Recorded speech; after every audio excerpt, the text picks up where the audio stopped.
नमस्कार दोस्तों, मैं पारस सर रीजनिंग फैकल्टी सिलेक्शन अड्डा कोचिंग से आज आपको एक नया चैप्टर शुरू करने जा रहा हूं। बहुत ध्यान से देखिएगा सभी बच्चे। आज मैं शुरू करूंगा डाइस, दैट इज पासा। ठीक है। क्यूब एंड क्यूबॉइड हमने लास्ट क्लास में खत्म किया था, जिसके प्रश्न भी देखे थे, क्यूब कलरिंग के क्वेश्चन देखे थे, कटिंग देखी थी, नॉर्मल फॉर्म देखी थी। तो जिन्होंने वो वीडियो नहीं देखी हो तो हमारे यूट्यूब चैनल पर जाइए और मेरी लास्ट वीडियो को देख लीजिए, जिसमें आपको क्यूब क्यूबॉइड के सारे क्वेश्चन प्लस कॉन्सेप्ट मिल जाएंगे। तो शुरू करते हैं आज अपना नया चैप्टर, डेट इज डाइस। तो समझना होगा डाइस क्या होता है, डाइस क्या है। तो डाइस का पूरा कॉन्सेप्ट आज हम समझेंगे कि क्या कॉन्सेप्ट है डाइसिस का। ठीक है। तो देखते हैं डाइसिस के बारे में बात कर लेते हैं पहले कि क्या है। इसे हिंदी में बोला जाता है पासा। तो पासा एक बहुत महत्वपूर्ण टॉपिक होगा बेटा, बिकॉज एग्जाम में काफी आता है पासे से प्रश्न। तो पासे से प्रश्न कैसे आते हैं, ये सारी चीजें अभी हम आपको बताएंगे। पहले ये समझेंगे पासा है क्या। तो यूपी पुलिस के एग्जाम है, एसएससी का एग्जाम है, तो डाइस का ये जो चैप्टर है काफी इंपॉर्टेंट हो जाता है। तो पासा जो होता है, जैसे हम एक ये फिगर देखते हैं, ये एक फिगर है इस टाइप की, ये 3D फिगर है। मैंने आपको क्यूब में भी बताया है, पासा हो चाहे क्यूब हो, ऑल आर 3D फिगर। कौन सी फिगर होती है ये? 3D फिगर होती है। सबसे पहला बात तो यही कि फिगर 3D होता क्या है। तो 3D फिगर वह फिगर होती है जिसकी 3 एक्सिस होती हैं, एक्स, वाई और जेड, और हर एक्सिस एक दूसरे के साथ 90 डिग्री का कोण बनाती है। तो ये जो डाइस होती है ये एक 3D फिगर होती है। तो अगर मैं डाइस को देखूं पूरा इलेबोरेट करके, तो ये कुछ ऐसे होगी फिगर। तो अगर मैं देखूं इस पॉइंट पे, तो देखिए 3 एक्सिस हो जाती हैं, ये एक्स एक्सिस होती है, ये वाई होती है, ये जेड होती है, और सबके बीच में कोण होता है 90 डिग्री का। तो ये बात आप सभी को क्लियर हो रही होगी कि पासे के बारे में मैं जो आपको बता रहा हूँ कि 3D फिगर है, और 3D फिगर का मतलब क्या है कि 3 एक्सिस के अकॉर्डिंग होती है। अब दूसरा क्वेश्चन ये आता है कि 3D फिगर के साथ ये इसमें कोने और किनारे कितने होते हैं। तो dice is a cube. Dice क्या है बेटा? क्यूब ही है।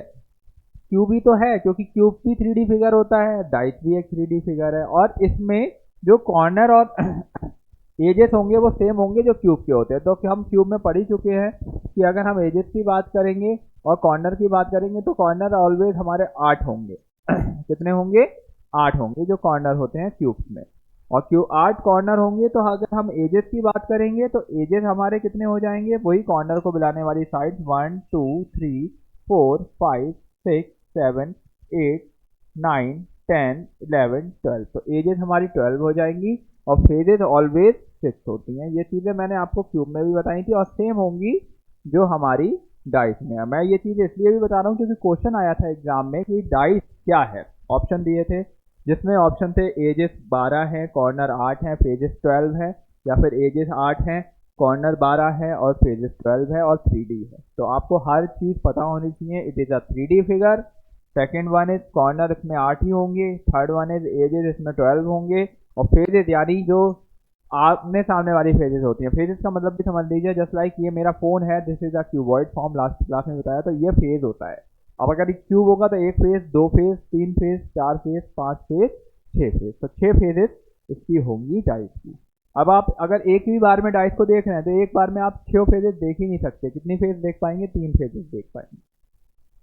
तो ये बात आपको समझ में आ रही होगी कि डाइस क्या है। तो एक बार फिर से देख लीजिए, डाइस इज अ क्यूब, जो एक 3D फिगर होती है। 3D मतलब 3 डायमेंशन, यानी 3 एक्सिस होती हैं, जिसमें कॉर्नर 8 होते हैं, एजेस 12 होते हैं, और एजेस 12 होते हैं, और फेजेस, सॉरी मैंने ये यहाँ पे 12 लिखा है, 6 फेजेस होते हैं। कितने फेजेस होते हैं बच्चों? 6 फेजेस होते हैं। तो ये चीज़ आपको बहुत ध्यान से देखनी है कि 6 फेजेस होते हैं, तो 6 फेजेस के अकॉर्डिंग हमारा आंसर होगा। अब हम बात करेंगे कि डाइसिस के बारे में तो हमें पता चल गया। अब हम इसके टाइप्स देखेंगे कि टाइप्स क्या होते हैं। तो अब हम इसके टाइप्स की बात करते हैं। Type of dice.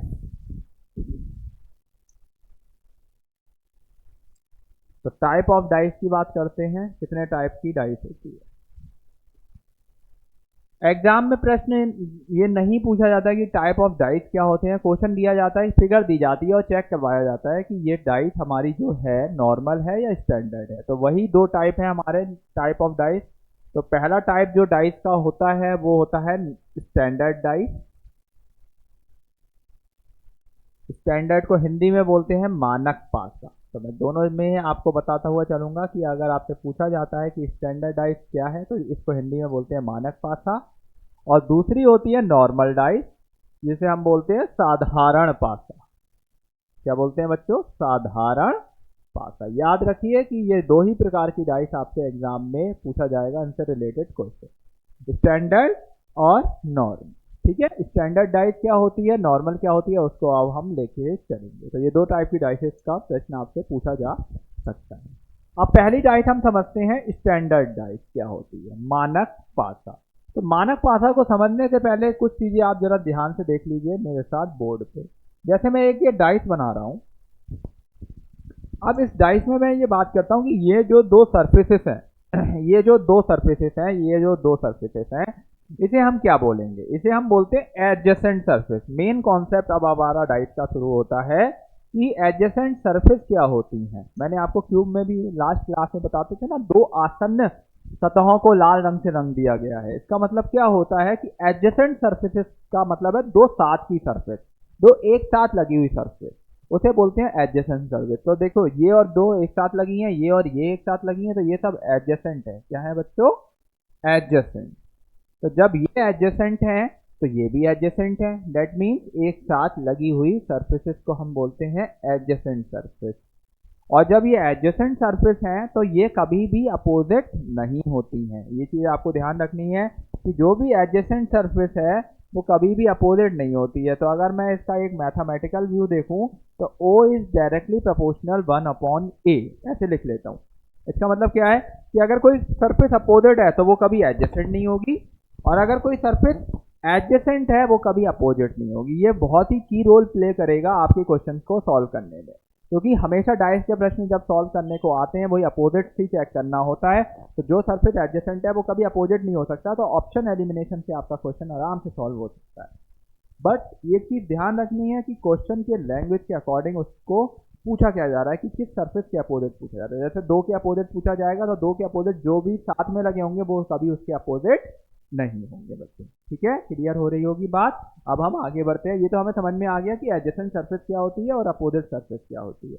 अब हम साधारण मानक पासे की बात करेंगे। तो ऐसा आप मानक पासे में क्या होता है देखिए, तो मैं बता रहा हूं आपको, ध्यान से देखिएगा। ऐसा पासा जिनकी किसी भी संलग्न फलक का योग 7 ना हो, किसी भी संलग्न फलक यानी एडजेसेंट सरफेस का योग 7 ना हो, बहुत ध्यान से समझिएगा, या विपरीत सतहों का योग 7 हो। देखिए दो कॉन्सेप्ट निकल के आते हैं, मैंने लिख भी दिया है बोर्ड पे, देखिए। ऐसा पासा जिनकी किसी भी संलग्न फलक का योग 7 ना हो या विपरीत सतहों का योग 7 हो, उसे हम बोलते हैं साधारण पासा। ठीक है, बहुत ध्यान से देखिएगा। ऐसा पासा जिनकी किसी भी संलग्न फलक का योग 7 ना हो।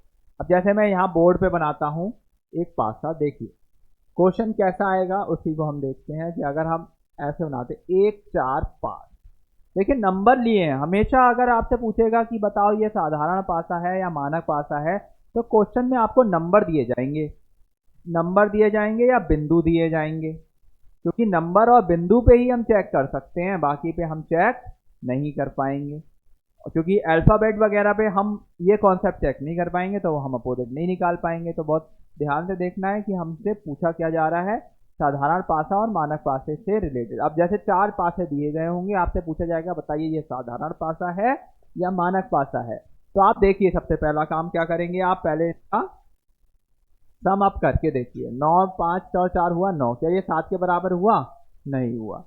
5 और 1 6, क्या ये 7 के बराबर हुआ? नहीं हुआ। 4 और 1 5, क्या ये 7 के बराबर हुआ? नहीं हुआ। तो आपने देखा तीनों ही एडजेसेंट सरफेसेस में जब हमने चेक करके देखा तो किसी का भी योग 7 नहीं आ रहा है। जब वो 7 नहीं आ रहा है, वही मैंने बोला कि योग 7 ना हो। तो जब ये साथ ना हो तो ये डाइस कौन सी डाइस हो गई बेटा?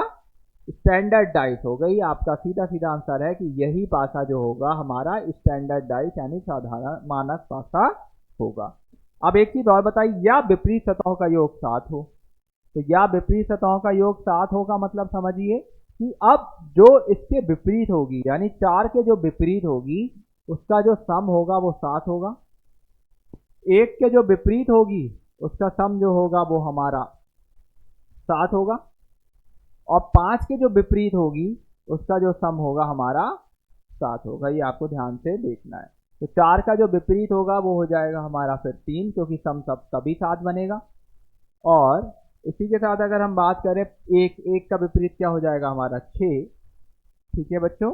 और 5 का जो विपरीत हो जाएगा वो हमारा हो जाएगा 2। तो अगर हम देखें कि मानक पासा अगर हमको दिया जा रहा है और हमसे अपोजिट भी पूछे जा रहे हैं तो अपोजिट भी हम बता सकते हैं, लेकिन ये तभी बता सकते हैं जब स्थिति हमारी एक ही होगी, ठीक है। स्थिति हमारी एक ही दी हुई है ये वाली। तो अगर हम देखें तो इसमें हमारा अपोजिट आ चुके हैं। तो 4 का अपोजिट हो जाएगा 3, 1 का अपोजिट हो जाएगा 6 और 5 का अपोजिट हो जाएगा। समझ में आ रहा होगा बच्चों? ध्यान से नोट कर लीजिए जो लोग इसको नोट कर रहे हैं, और ध्यान से इसको देखते जाइए।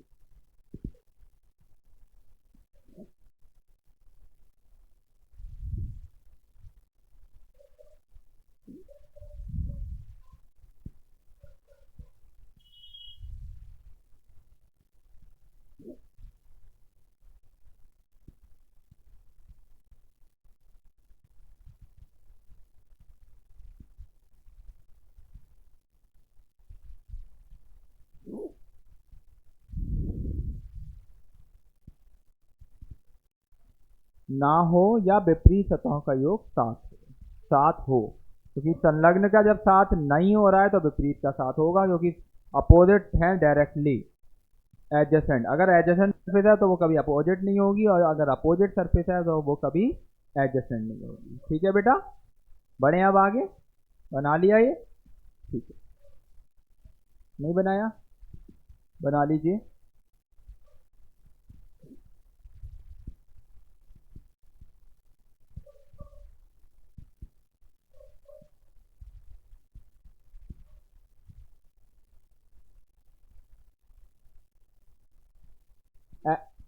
ये में लिखा है एडजेसेंट। ये जैसे 4 और 1 है, इसको जोड़ा तो 5 बना। 5 7 के बराबर नहीं है। 5 और 4 9 हुआ, 7 के बराबर नहीं होना चाहिए। जोड़ कभी 7 के बराबर नहीं होना चाहिए। अगर 7 हो जाएगा तो वो साधारण सरफेस वो हो जाएगा, साधारण पासा। 5 और 1 6, तो ये 7 के बराबर नहीं है। तो अगर हम देखें 4 के जो भी अपोजिट होगा उसका सम 7 होना चाहिए, 1 के जो भी अपोजिट होगा उसका सम 7 होना चाहिए, 5 के जो भी अपोजिट होगा उसका सम 7 होना चाहिए। तो हाँ, तो ये मानक पासा है, ठीक है। नेक्स्ट अगर हम आगे बढ़े, जिसकी हम बात करेंगे, टाइप 2 है साधारण पासा। मानक पासा अच्छे से समझ में सभी को आ गया होगा।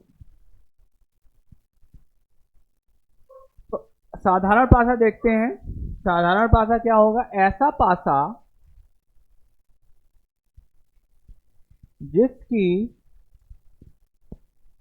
किसी भी संलग्न फलक का योग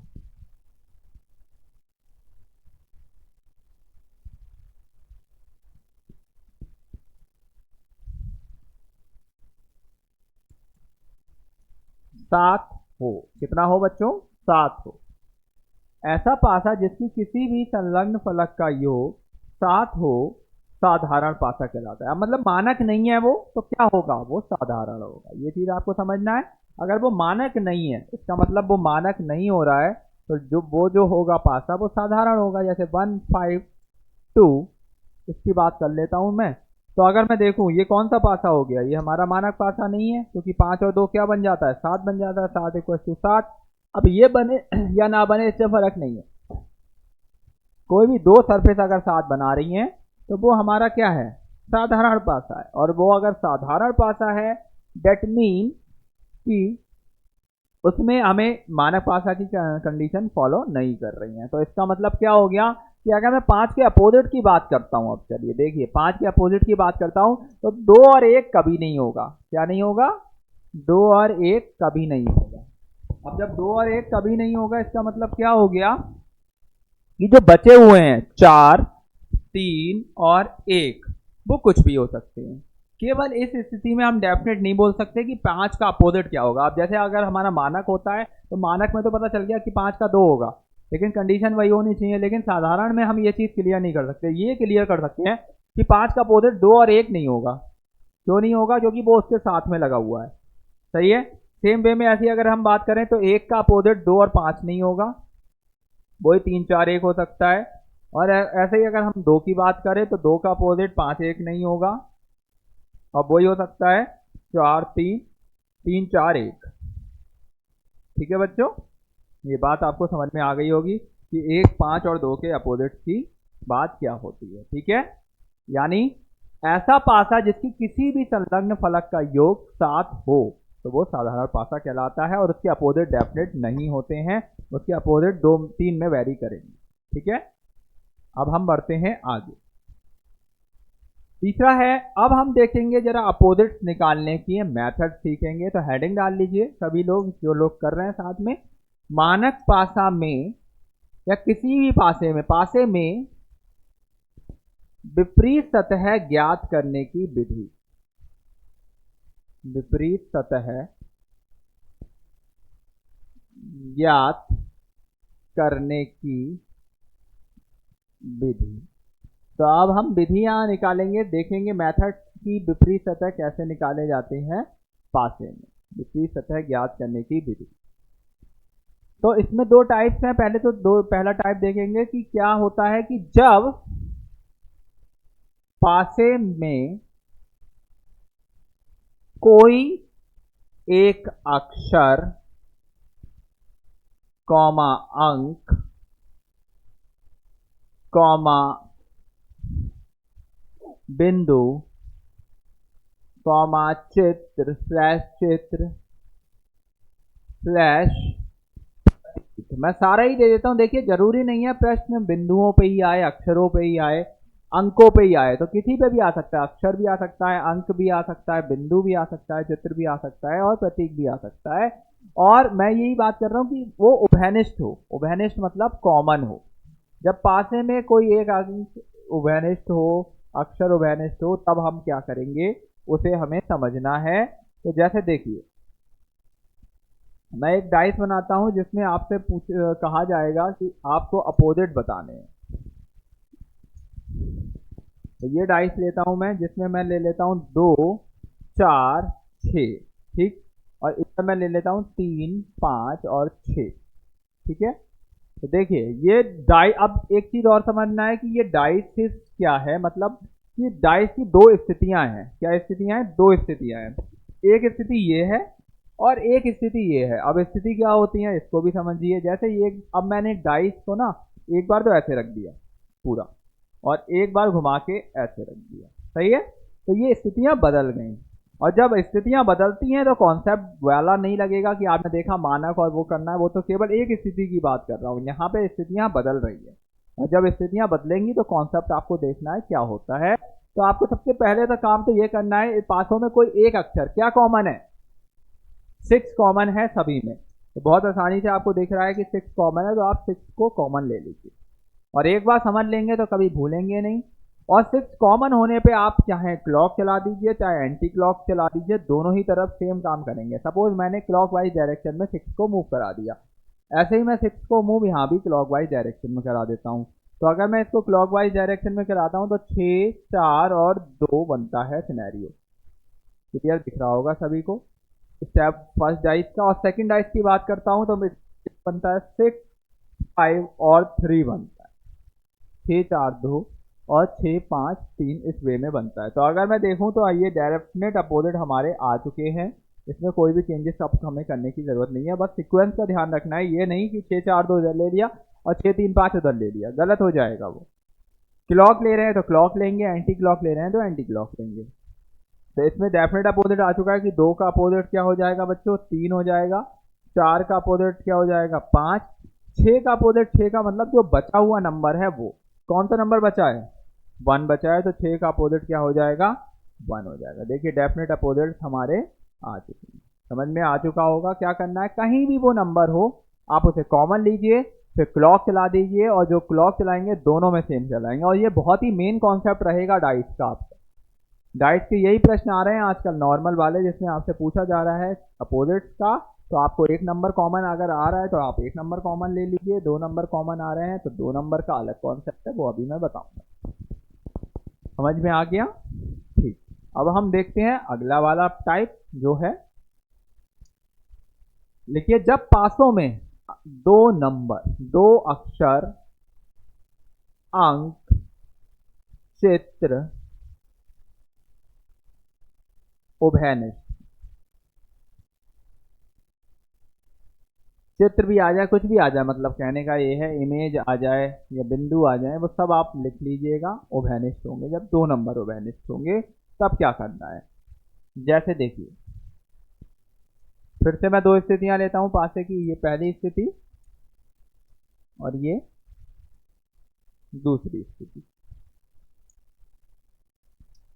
अब जैसे मैं ले रहा हूं 2 3 6 और इधर ले रहा हूं 2 3 5।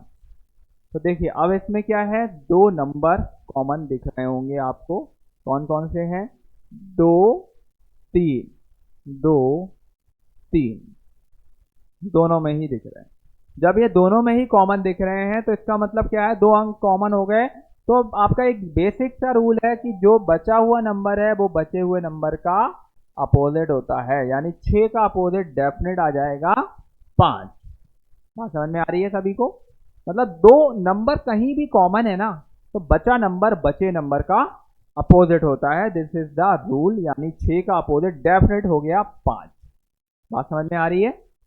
अब अगर हम इसी के साथ बात करें कि हमारा 2 का अपोजिट क्या होगा, तो जरा 2 का अपोजिट भी देखते हैं। देखिए 2 का अपोजिट ना तो 3 होगा ना ही 6 होगा। बात समझ में आ रही है क्यों नहीं होगा?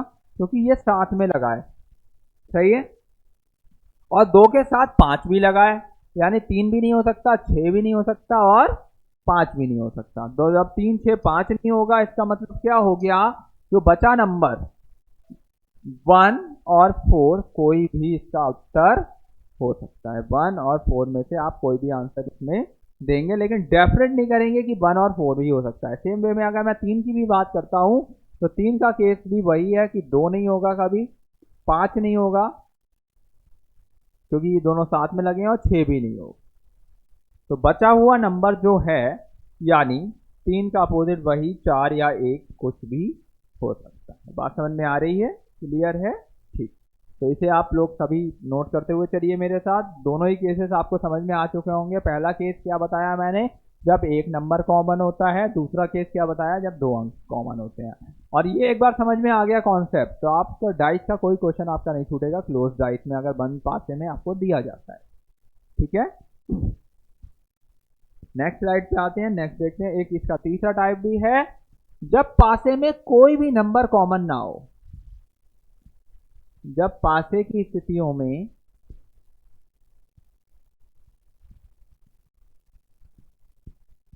कोई अंक या चित्र या अक्षर उभयनिष्ठ ना हो। तो कोई भी अंक चित्र नंबर उभयनिष्ठ ना हो, तो जरा देखते हैं। जैसे मैं ये उठाता हूं अब 1 2 3, 1 2 3 की ये पहली स्थिति ले ली मैंने। उसके बाद एक और ले लिया मैंने, जिसमें लिया मैंने 4 5 और 6। तो ये मैंने दो स्थितियां ले ली हैं बच्चों। तो जरा देखिए, अब इन दो स्थितियों में हमसे कहा जा रहा है अपोजिट्स आपको निकालने हैं। तो अगर हम अपोजिट्स की बात करें तो 1 2 3 4 5 6, तो आप अगर देखें एक का अपोजिट 4 नहीं करेंगे ऐसे। This is not the rule. अब जैसे मैंने कुछ बुकों में कुछ जगह पे इसका आंसर अलग अलग दिया जाता है, लेकिन जो इसका स्टैंडर्ड रूल है वो आप समझिए। तो डाइस का स्टैंडर्ड रूल ये कहता है कि एक का जो अपोजिट है भाई, वो कभी भी 2 और 3 नहीं होगा, क्योंकि वो साथ में लगा हुआ है। और 4 5 6 के लिए हम डेफिनेट नहीं है, क्योंकि हमारे पास और स्थितियां दी नहीं गई हैं। तो अगर हम देखें तो एक का अपोजिट 4, 5, 6 में से कुछ भी हो सकता है। अभी हम इन दो स्थितियों से डेफिनेट नहीं कर सकते जो कि स्टैंडर्ड रूल कहता है। और अगर हम दो के अपोजिट की बात करते हैं वो 3, 1 नहीं होगा, वही 5, 6, 4 में से कोई एक हो सकता है। वैसे ही अगर हम 3 की बात करते हैं तो वो भी 2, 1 में से नहीं होगा, 6, 5, 4 में से कुछ भी हो सकता है। बात समझ में आ रही है? लेकिन कुछ किताबों में क्या किया गया है, जैसे आपसे अपोजिट इन दोनों केसेस में दे दिया गया और दो स्थितियों में सब नंबर अलग हैं, तो क्या करते हैं कि एक का वो अपोजिट कर देते हैं 4, दो का अपोजिट कर देते हैं 6 और 3 का अपोजिट कर दिया जाता है 5। लेफ्ट का राइट, टॉप का डाउन और फ्रंट का बैक। देखा जाए तो 2 का अपोजिट 6 कर दिया, 3 का 5 कर दिया और 1 का 4 कर दिया। लेकिन this is not the standard rule, ये स्टैंडर्ड रूल नहीं है। तो सपोज कभी आप अगर एग्जाम देने जाएं और आपको ऑब्लिक वाले ऑप्शन ही ना मिले, कभी कभी ऐसा हो जाता है, CHSL वगैरह के एग्जाम्स में ऐसा हुआ है जिसमें डेफिनेट अपोजिट ही पूछे गए। तो उन्होंने क्या माना, उन्होंने ये मान लिया कि एक बॉक्स को दूसरे बॉक्स के ऊपर रख दिया गया, और जब ऊपर रख देंगे तो ऊपर का अपोजिट तो नीचे हो जाएगा। जैसे एक ऊपर आ जाएगा तो 4 नीचे होगा, दाएं का बाएं हो जाएगा और फ्रंट का बैक हो जाएगा। तो उस कॉन्सेप्ट को लगा के उन्होंने इसका आंसर दे दिया कि एक का 4, दो का 6 और 3 का 5। But that is not the standard method. मैं आपको दोनों ही चीजें बताते हुए चल रहा हूँ। सपोज अगर आपको वो ना मिले तो आप इसको फॉलो कर सकते हैं। लेकिन स्टैंडर्ड मेथड की बात करेंगे तो कभी भी उस केस में हम डेफिनेट नहीं करते हैं जब तीनों चीजें अलग अलग होती हैं, तीनों नंबर मतलब अलग अलग जब आपसे पूछे जा रहे हैं। तो बात समझ में आ रही है? ठीक। तो अब हम इसी के साथ आगे बढ़ते हैं। ये तो हो गया हमारे तीनों कॉन्सेप्ट जो हमने आपको बताए, जिसमें हमारा कोई एक नंबर कॉमन हो तब कैसे करना होगा, जब दो नंबर कॉमन होंगे तब कैसे करना होगा, और जब 3 नंबर कॉमन होंगे या फिर कुछ भी कॉमन नहीं होगा सॉरी, तो तब कैसे निकाला जाता है। तो ये तो है अपोजिट निकालने के तरीके क्लोज डाइस में। तो आज मैंने जो आपको क्लास में बताया है, सबसे पहले तो ये समझ लीजिए क्या क्या बताया। मैंने पासे के बारे में बताया, पासा क्या होता है वो बताया, मानक पासा क्या होता है वो बताया है, साधारण पासा और उसके तरीके। अब जो मैं अपनी नेक्स्ट क्लास लूंगा जिसमें मैं आपको बताऊंगा तरीके कि क्वेश्चन कैसे आते हैं क्लोज डाइस में, अपोजिट्स कैसे निकाले जाते हैं। तो इतना जितना भी आज मैंने बताया इसको एक बार अच्छे से पढ़ लीजिए, इसको समझ लीजिए। कोई भी क्वेश्चन इससे रिलेट होगा वो मैं अपनी नेक्स्ट क्लास में डिस्कस करने जा रहा हूँ, तो उस वीडियो को जरूर देखिएगा मेरे साथ।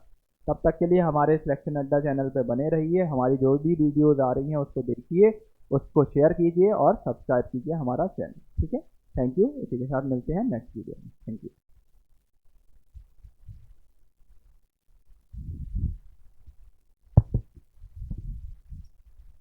ठीक है मैम, कितने मिनट की हो गई?